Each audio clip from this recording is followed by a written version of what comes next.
राम राम. मी Prakash Mahajan, Mahajan and Mahajan YouTube चॅनलसाठी आपणा सर्वांना पुन्हा एकदा विनंती आहे की आपण जास्तीत जास्त संख्येने माझं चॅनल सबस्क्राईब करावं. धुरंधर चित्रपट भाग 1 आणि 2 आपण पाहिलात का? खरं म्हणजे आपण म्हणाल की प्रकाश महाजन हा काय प्रश्न विचारणं झाला. या भारतामध्ये ज्यांनी धुरंधर हा चित्रपट पाहिला नाही असा माणूस शोधून सापडणं दुर्मिळ आहे. आणि ज्या कोणी कपाळकरांट्यांनी धुरंधरचे दोन्ही भाग पाहिले नाहीत ते अत्यंत दलिंदर आहेत. आता मी धुरंधरचा का उल्लेख करावा? मी काही चित्रपट समीक्षा करायला बसलो नाही, चित्रपट येऊन बरेच दिवस झाले. धुरंधरचा जो दुसरा भाग आला होता आणि त्या भागाच्या शेवटच्या टप्प्यात म्हणजे शेवट संपायच्या काही मिनिट अगोदर धुरंधरचा जो नायक तो मदारी काय हमजा अली मदारी याला विशेष विमान घेऊन जायला येतं. कदाचित मी हिरोचं नाव चुकत असेल, मला दुरुस्त करा.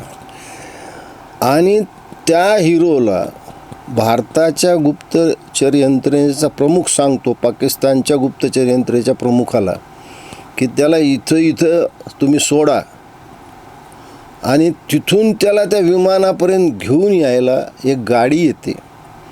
त्या गाडीत तो बसतो आणि विमानाच्या जवळ गाडी येऊन थांबते आणि उतरताना तो पाहतो की ज्यांनी त्याला ह्या विमानतळावर आणून सोडलं आणि तिथं त्या चित्रपटाच्या नायकासोबत प्रेक्षकांना फार मोठा धक्का बसतो. जी व्यक्ती त्याला सोडणारी असते ती असते जमील जमाली. तो कधी पाकिस्तानच्या या पक्षात असतो, कधी त्या पक्षात असतो आणि इतके वर्ष तो पाकिस्तानमध्ये काम करत असतो, पण कुणालाही माहीत नसते की तो भारतासाठी काम करतो.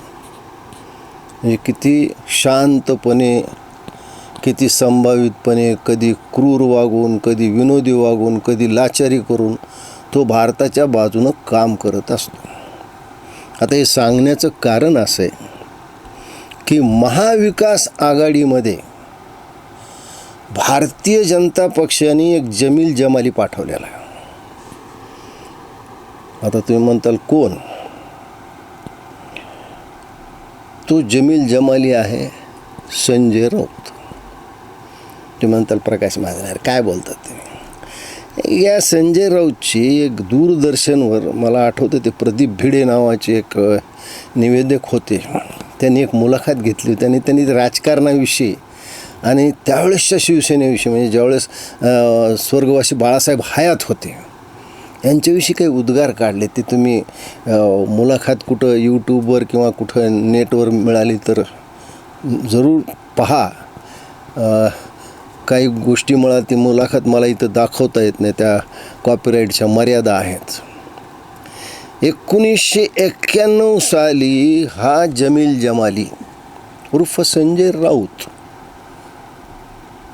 स्वतःला काय क्राईम रिपोर्टर म्हणजे यांनी दाऊदला सुद्धा धमक्या दिल्या त्या. आता दाऊद कधी कधी दचकून याच्या नावानं उठतो म्हणे झोपेतून असं लोक म्हणतात. असं संजय राऊत सांगायचे. त्याच्यावर भाऊ तोरसेकरांना खूप चांगलं उत्तर दिलं एकदा, तेही पहा तुम्ही त्यांच्या यूट्यूबवर. हा प्लॅन झाला आहे. आणि यांनी काय केलं? यांनी बाळासाहेबांचा विश्वास संपादन करून सामन्यामध्ये प्रवेश केला, सामन्याचा संपादक झाला. त्यावेळेस प्रमुख संपादक तर बाळासाहेब होते, नंतर उद्धव ठाकरे, आता मला वाटतं रश्मीताई आहेत. आणि शांतपणे त्यांनी शिवसेना पोखरण्याचं काम केलेलं आहे. सुरुवातीच्या काळात याचा एवढा प्रभाव नव्हता. अर्थात याच्यात एक गुण चांगला होता, तो चांगलं लेखन करायचा. लेखनापुरताच तो मर्यादित असल्यामुळे बाळासाहेबांची मर्जी त्याच्यावर बसली. हळूहळू त्यांनी उद्धव ठाकरेला सुद्धा आपल्या खायात घेतलं. जसा तो जमील जमाली, तो रहमान आणि त्याचा भाऊ या दोघांना कसं आपल्या कायात घेतो तसं त्यांनी. आता मला सांगा, नारायण राणे बाहेर पडले हे ह्या जमील जमालीचं तर कारस्थान नाही आहे. कारण उद्धव ठाकरेमध्ये आणि राणेसाहेबांमध्ये वितुष्ट आणण्याचं पुण्यकाम कुणी केलं हा संशोधनाचा विषय. मला सांगा, माननीय राज ठाकरे सेनेच्या बाहेर पडले. आज राज ठाकरे यांचा वाढदिवस आहे. त्यांना महाजन अँड महाजन परिवारातर्फे हार्दिक हार्दिक शुभेच्छा. ज्यावेळेस राज ठाकरे बाहेर पडले आणि संभावितपणाचा बुरखा घेऊन संजय राऊत ज्यावेळेस त्यांना भेटायला आले, कृष्णकुंज त्यांचं निवासस्थान होतं, तर राज ठाकरेवर प्रेम करणारे त्यांचे विद्यार्थी सेनेचे कार्यकर्ते एवढे चिडले की त्यांनी या जमील जमालीची गाडी उलटी करून पेटवून दिली. त्यात बऱ्याच लोकांना त्रास झाला, पोलीस स्टेशनमध्ये जावं लागलं, पोलिसांचा मार खावा लागला. आणि ह्यांनी गावभर बॉम्ब मारायला सुरुवात केली की म्हणजे माझी गाडी जाळून टाकली, गाडी चालवून टाकली. पण राज ठाकरे यांना तेवढीच किमतीची तशीच गाडी घेऊन दिली हे संजय राऊतनं कुणाला सांगितलं नाही. ह्याचं रहस्य तर संदीप देशपांडेने ज्या मुलाखतीत उजागर केलं. म्हणजे हा जमील जमाली इतका दुष्ट की मग हळूहळू बघा ना, यांच्यासमोर जोशी सरांचा शिवाजी पार्कवर अपमान झाला, गप्प बसला, काही बोलला नाही. कारण एक एक जे मोहरे आहेत शिवसेनेपासून जेवढे दूर जातील तेवढं काम यांनी केलं. मला सांगा, या माणसाने ते नाशिकमधलं वैशंपायन हॉटेल कसं गिळलं कुणाला कळालंच नाही. आता ते स्वप्ना पाटकरचं प्रकरण, त्या महिलेला किती घाणेरड्या आणि शिव्या दिल्या. बदनामी कुणाची झाली की शिवसेनेचा राज्यसभेचा खासदार एखाद्या महिलेची अशी प्रतारणा करतो. पत्राचाळ, मराठी माणूस तिथून उद्ध्वस्त झाला. शिव्या कुणाला देतो मराठी माणूस? शिवसेनेला, उद्धव ठाकरेला. आता बघा तुम्ही की शिवसेना फोडली, अक्षरशः फुटली. सगळ्यात सुरक्षित हा राहिला. आणि हा एवढा माणूस म्हणजे शकुनी वृत्तीचा आहे की जाऊन सुरतला एकनाथजी शिंदेनं जाऊन भेटला, वापस या म्हणला. आता एकनाथजी शिंदे कशाला वापस येतील? एका जाळ्यातून तर सुटले होते ते. खरं म्हणजे एकनाथजी शिंदेनं वापस येऊ नये हीच त्याची इच्छा होती. पण जगाला दाखवायला म्हणून मी कसा उद्धव ठाकरेचा हितचिंतक आहे. मला सांगा की 2019ला महायुती असताना भारतीय जनता पक्ष 100च्या जवळपास आले की या संजय राऊतने सिल्वर ओकचा उमरा जिजवून आणि उद्धव ठाकरेच्या मनात, किंबहुना उद्धव ठाकरेच्या घरात त्यांचा मुलगा, त्यांचं कुटुंब, त्यांच्या पत्नीच्या मनात हे भरवलं की तुम्ही आता भाजपपासून वेगळे व्हा आणि हीच संधी तुम्हाला मुख्यमंत्री व्हायची. खरं म्हणजे संजय राऊतला पक्क माहीत होतं की उद्धव ठाकरे हे मुख्यमंत्री पदाचं मटेरियल नाहीत. पण त्याला जेवढी उद्धव ठाकरेची बदनामी होईल, जेवढी शिवसेनेची बदनामी होईल तेवढी करायचीच होती. आणि काय केलं?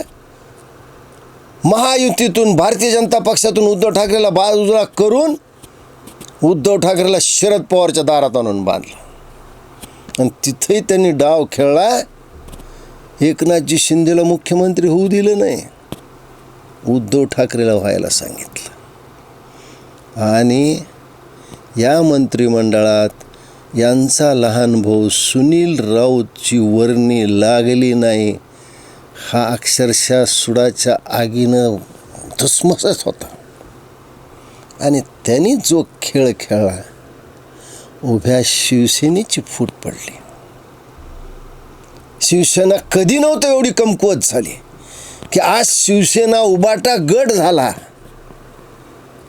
आणि ज्या एकनाथजी शिंदेला पाण्यात पाहिलं, ज्या एकनाथजी शिंदेचे पदोपदी अपमान केले, गडचिरोलीसारख्या संवेदनशील जिल्ह्याचे पालकमंत्री असताना सुद्धा त्यांचं पोलीस संरक्षण कमी केलं आणि फेसबुक लाईव्ह करायला लावून न झालेल्या परीक्षेत उद्धव ठाकरेला पहिलं आणून त्यांना सर्वोत्कृष्ट मुख्यमंत्री आहेत असं यांनीच जाहीर केलं. काय परिणाम झाला? शिवसेना फुटली, अक्षरशः फुटली. तिकडे काय झालं? शरद पवार साहेबांचं राष्ट्रवादी सुद्धा फुटली. म्हणजे एकाच वेळेस या जमील जमालीनं, जसं तिकडं पाकिस्तानमध्ये काय पाकिस्तान पीपल्स पार्टी आणि पाकिस्तान मुस्लिम पार्टी यांना जसं ते केलं त्याच पद्धतीनं केलं. आज ह्या दोन्ही पार्ट्या स्वतःचं अस्तित्वासाठी लढत आहेत आणि हा जमील जमाली मजेत आहे. आयुष्यात पुन्हा कधीही उबाटा गट सत्तेवर येणार नाही याची तरतूदच करून ठेवली यांनी, कारण आता ताकदच राहील नाही. आणि हा आता बसल्या बसल्या काय सल्ले देतो की म्हणले शरद पवार साहेबांनी काँग्रेसमध्ये विलीन व्हावं. अरे तुला कुणी विचारलं? काल जसं आमचे छगन भुजबळ साहेब म्हणले, यांनी एक सल्ला दिला कुणाला? देवेंद्र फडणवीसना. काय म्हणले? अर्थ खातं तुमच्याकडेच ठेवा. अरे तुला विचारतो कोण? तुझा काय संबंध आहे? बसले सल्ले का देतोस तू? तिकडं ममता बॅनर्जीला म्हणतो काँग्रेसमध्ये विलीन व्हा, इकडं शरद पवारला म्हणतो काँग्रेसमध्ये विलीन व्हा. अरे मग ते सांग उद्धव ठाकरेला कुठं विलीन व्हायचं ते? या उद्धव ठाकरेला सोनिया गांधीच्या दारात नेऊन उभा करणारा हा जमील जमाली आहे. म्हणजे ज्या दिवशी उबाटा गटाला कुलूप लागेल त्या दिवशी याला केंद्रात मंत्री न केलं आणि याच्या भावाला राज्यात मंत्री न केलं, हे सुडाचं चक्र हा पूर्ण करेल. आणि त्याच दृष्टीनं त्यांची वाटचाल चालू. हा एवढा शातीर आहे की अजूनही उद्धव ठाकरेचा याच्यावरच विश्वास आहे. याच्यावरून लक्षात घ्या, हा जमील जमालीपेक्षा सुद्धा घातक राजकारणी आहे. म्हणून महाविकास आघाडीतला हा जमील जमाली याचा जर बंदोबस्त नाही केला तर शरद पवारची राष्ट्रवादीसुद्धा संपेल आणि उबाटा गटसुद्धा संपेल. फक्त नावाला हे राहतील, बाकी सत्तेच्या जवळपास ते येत्या 50 वर्षातसुद्धा हे जाऊ शकणार नाही. आणि संजय राऊतनं एवढं सगळं मूळ शिवसेनेचं वाटोळं करून उबाटा गट काढला आणि अजूनही तो उद्धव ठाकरेला म्हणतो तू तो मेरा बच्चा है, चल फंटा पिलाऊंगा.